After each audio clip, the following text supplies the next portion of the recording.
आज তোমাদের সঙ্গে একটা নতুন ডিজাইন শেয়ার করব। চলো দেখাতে শুরু করি। প্রথমে লাগছে একটা স্টোন নিচ্ছি আমি, কি কি আমার লাগছে সেগুলো দেখাচ্ছি। চেন লাগছে, হুক লাগছে, আর লাগছে বিডস। আচ্ছা, এইরকম পেপার নিতে হবে সাইজ করে কেটে, যেমন বানাচ্ছি আমি সেই রকমভাবে। আর লাগছে colours, yellow colour, pink colour, আর লাগছে গ্রিন, লাগছে তুলি। আচ্ছা, ফ্লাওয়ার লাগছে, যেটা হোয়াইট হলে বেশি বেটার হবে, হোয়াইট কালারটা নেবে। আর এটা আমার বাড়িতেই ছিল তো সেটাই নিয়েছি। আর লাগছে আঠা, আর কিছু টুলস লাগছে যেগুলো আমি ইউজ করব। ব্যাস, এবার আমি তোমাদের তাহলে দেখাতে স্টার্ট করি। প্রথমে পেপারগুলো নিতে হবে। পেপারগুলো দুটো পেপার আছে, একটা ব্ল্যাক আছে, একটা তোমার রানি কালার আছে। প্রথমে কি করব, আমরা ব্ল্যাকটাকে নেব, নিয়ে আঠা দিয়ে পুরোটাকে কভার করে দেবো উপরটা। যতক্ষণ না শুকোবে একটু রেখে দেবো। ব্যাক পোর্শনে পিঙ্ক কালার দিয়ে পুরো এটাকে কভার করে দেবো। একটু শুকোতে আমাদের কিন্তু টাইম দিতে হবে। নেক্সট করব আমরা, মোটামুটি এটা এইভাবে রেডি হয়ে গেল। এবার এই পোর্শনটার ওপরেই কিন্তু আমরা কাজটা শুরু করব।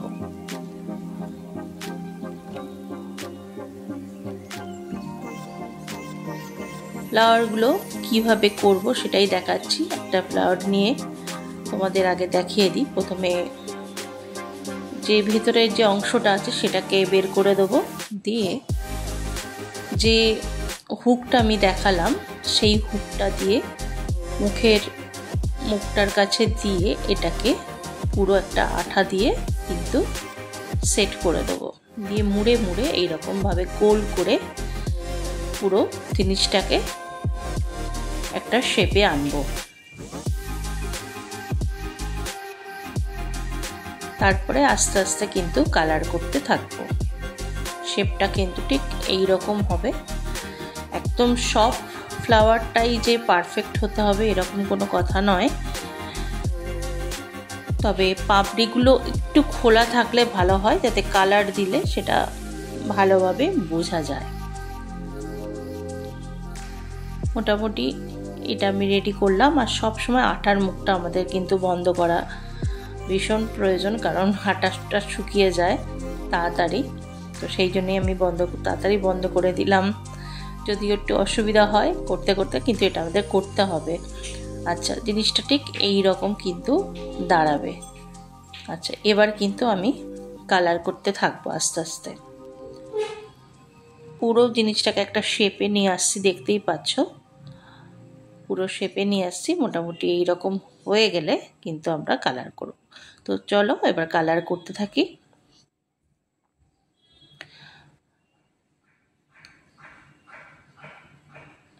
ইয়েলো কালারটা প্রথমে আমি দেবো। আগে ইয়েলো কালার দেবো, তারপরে গ্রিন কালারটা দেবো, আর দেবো পিঙ্ক কালার। কী কালার ইউজ করছি সেটা তো দেখিয়েছি তোমাদের, দেখতেই পাচ্ছ কী কালার আমি ইউজ করছি। প্রথমে ইয়েলো কালারটা আমি দিচ্ছি। কালারটা কিন্তু খুব অল্প পরিমাণে নেবে, একদম প্রথমেই যে বেশি বেশি নেবে এরকম নয়। আর এই যে কালারটা করছো এটা কিন্তু একটু মানে ছোপ ছোপ টাইপের করবে, মানে কালারটা যেটা তুমি একদম নিখুঁতভাবে কালার করতে হবে এরকম কোনো কথা নেই। ছোপ ছোপ কালার যেটা হয় তো সেটাই। তারপরে লাগাচ্ছে কিন্তু গ্রিন কালার। গ্রিন কালারটাও দেখতে পাচ্ছ কীভাবে লাগাচ্ছি। আচ্ছা, এইবার কি করব, এইবার যে তোমার পাপড়িগুলোর ওপরটা দেখতেই পাচ্ছ, দেখো ওপরে যেগুলো আছে কালার লাগাইনি সেগুলোর ওপরে কিন্তু এই পিঙ্ক কালারটা দেবো। মাথার ওপরে, যেটা পাতাটার মাথার ওপরে কিন্তু কালারটা দেব। এই কালারটা পিঙ্কটা দেখো কিভাবে দিচ্ছি। এইভাবে দিলে একটা সুন্দর লুক আসবে। বেশি ডিপ ঠিক এইটার মতো যেটা আমি দেখালাম তো সেইটার মতোই হবে। জিনিসটা ঠিক এইটার মতো হবে। সবগুলো রেডি করে ফেলেছি আমি। 5টা ফুল কিন্তু আমি রেডি করেছি। এবার আস্তে আস্তে আমি বসাবো এই কালোটার ওপরে কালো গিলটা তোমার পেপারটার ওপরে আঠা দিয়ে বসিয়ে দেবো। এক এক করে 5টা ফুল তোমাদের বসাবো। First line, second line, third line হবে। তো ফার্স্ট লাইন আমি করছি, দেখো কিভাবে বসাচ্ছি। এই হুকটা দিয়েছে একটা কারণ আছে, সেটা হচ্ছে হুকটা দিলে কি হবে, ফুলটা একটু উঠে উঠে থাকবে। উঠে থাকলে কি হবে, জিনিসটা খুব সুন্দর লাগবে। উঠে থাকলে দেখবে এফেক্টটা কেমন আসবে যখন আমি পুরোটা তৈরি করে ফেলবো। পুরো লাইন অনুযায়ী 5টা পাপড়ি আমি দিয়ে দিলাম। এবার কিন্তু দেখো একটু আলতো করে যতক্ষণ না শোকাবে ততক্ষণ কিন্তু রেখে দেবে, বারবার এটা বলছি আটাটা দিয়ে। আচ্ছা, এবার নেক্সট যে কালারটা করব, যে ফুলটার কালার এই মাথাটার ওপরে দেখছো পিঙ্ক দিয়েছি, এই রকম কিন্তু মাথাটার ওপরে পিঙ্ক দেবে, একদম ডিপ পিঙ্ক না। আচ্ছা, সেকেন্ড যেটা বানাবো সেটা হচ্ছে 6টা দেবো, 6টা পাপড়ি দেবো। আর সেকেন্ড পাপড়িটার মাথার উপরে কিন্তু গ্রিন দিয়েছি, আর কালারটাও ভেতরের কালারগুলোও কিন্তু চেঞ্জ করেছি। সেকেন্ড কালারটা ভিতরের কালারটা দিয়ে দিয়েছি তোমার ইয়েলো আর গ্রিন। ঠিক আছে, এবার দেবো একদম তোমার চেনটা দেখো কিভাবে দিচ্ছি। পুরো ফার্স্ট লাইন, সেকেন্ড লাইন আমার হয়ে গেছে। চেনটা কিন্তু এইভাবে তোমার দিতে হবে, কোনাকুনি করে চেনটা লাগাতে হবে। ঠিক আছে, চেনটা 4টে, 6টা, 8টা, 10টা আমি এইভাবে শেপ করে দিয়েছি। চেনটা মোটামুটি এইভাবে হয়ে গেল।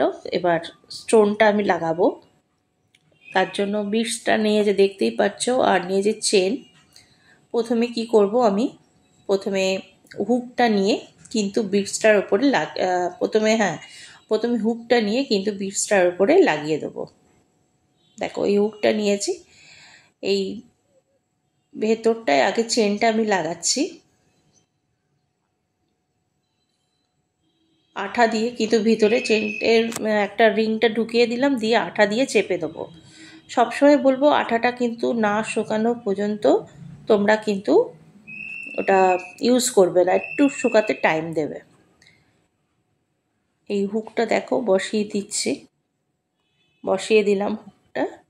একটু শুকাতে হবে, কিন্তু বারবার বলছি শুকাতে হবে, নয়তো জিনিসটা বসবে না। ব্যাক পোর্শনে ওটা আটকে দেবো। এটা যতক্ষণ না শুকাবে ওইভাবে রেখে দেবো।